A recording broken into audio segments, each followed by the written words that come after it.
காலம் பொன் போன்றது, கனவே கண் போன்றது. நேரம் நம்மோடு ஓடும் நம்மனாகும். யாருக்காகவும் நிற்காமல் உழைக்கும்.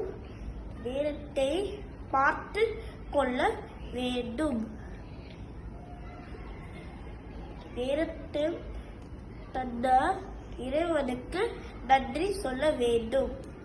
தொலைக்காட்சி பார்க்காமல் படிப்பு, விளையாட்டு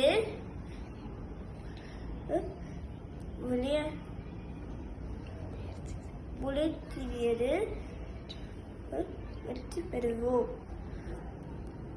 மேசை பாரதியார் சொன்னது போல் ஒருவருக்கு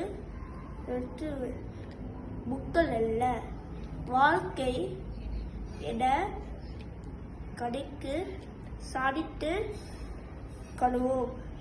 நன்றி, வணக்கம்.